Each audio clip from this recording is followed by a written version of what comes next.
Another thing I want to shift gears on, obviously, if you know, we or I own a sub-branch Remax office in Toronto, Ontario, which we're originally from. So we still operate and manage that, and then I'm here full time in the state of Florida with my family.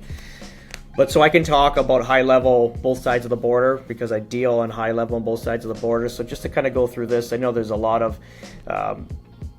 a lot of news and media push on Canadians turn their backs on the U.S. They're not going to buy any more properties in Florida.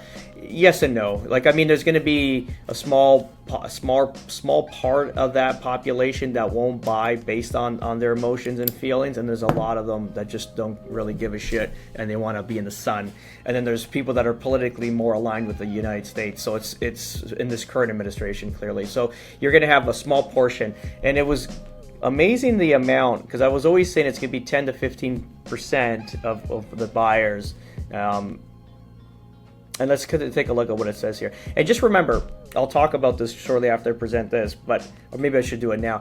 Remember, Canada right now is in, how do you say this, a shit show. It's literally in such a decline economically, standards of living. It's not the same country that we grew up in. That's why we moved, clearly. We moved to the States to give our kids a better life. And we saw the ending of this place back in 2020, even in 2014, 2015, I was always investing, buying, selling real estate at a high level, top 1% in Canada for the last 10, 11 years. We've always done, everything on a high level there. We worked really hard to do that. But you can see that economically, it was just coming to a narrow point. And then today, after the fourth, basically voted in the same administration 4 times and destroyed it the first term. So ultimately 4 terms of destruction. So the country doesn't seem like it's going to come back at all. Economically, it's destroyed. Unemployment is finished. It's like I think we're 12 to 14%. They report 7%, but it's more like 12 to 14%. Our construction industry is finished. Immigration, high immigration in some of these countries are undesirable. Clearly, they're bringing in a lot of their fundamentals of how they should be living, and it's disrupting a normal Christian environment. Let's just say that. So it's becoming violent. The safety is not there for your family. It's a disaster. So, and then also economically, it's fried. So a lot of the people that had money don't have money anymore. And also the housing values, we've had these huge inflations. Just remember, Canada's, especially where we were in Ontario, which is the financial hub of all of Canada, it's the highest income per capita. No, not the highest. The highest debt per capita in the world. So think of that. So Canada, a country of 41 million people with landmass probably the size of Russia, only 41 million people in there, but the highest debt per capita in the world.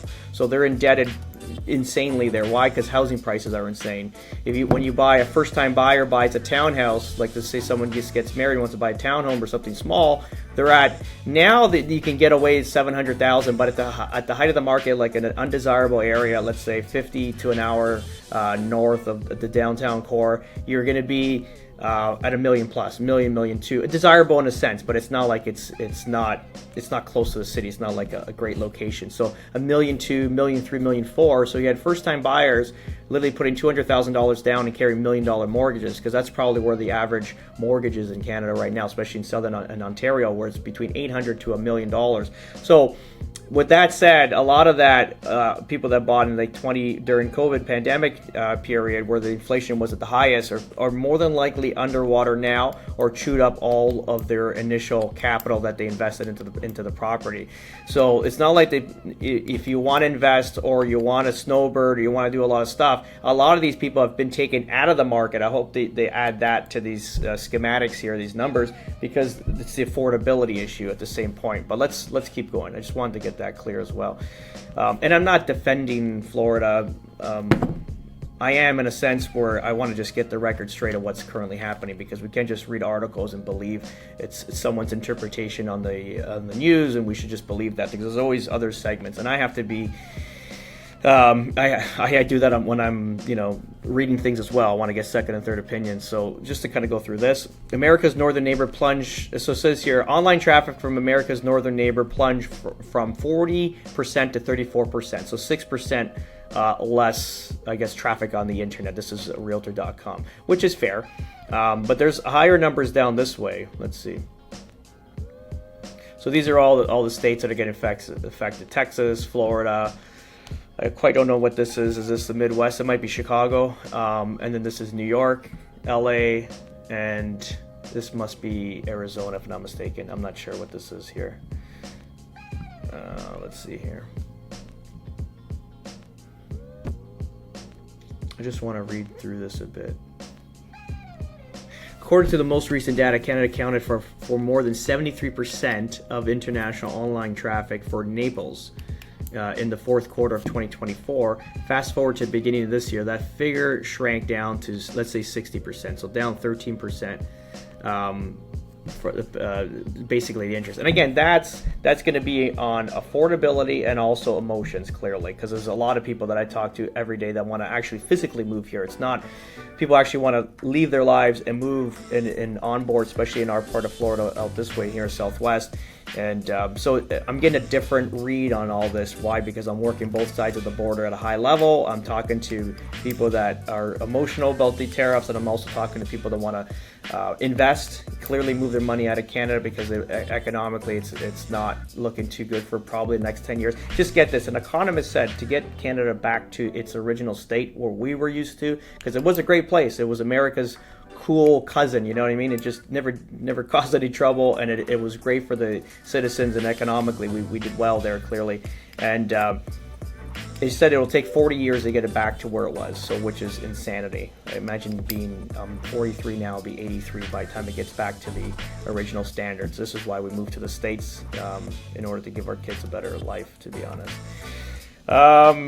Yeah, that's pretty much it. Again, these are just the international shoppers. I don't know what this means here. 1%, 8.7%. I guess this is the market share. We rank 20th on this, but in 2020 we were 21, 24 ranked. 2020 Q1 we were 21, ranked 21. 24 we were ranked 16, and then 25 we were ranked 20. So back where we normally ended up, let's say pre-pandemic. Yeah, because that would have been the pandemic starting around this point, 2020, first quarter. But that's pretty much it. That's a long one, but I hope there was information in there you can chew up. Have a great day.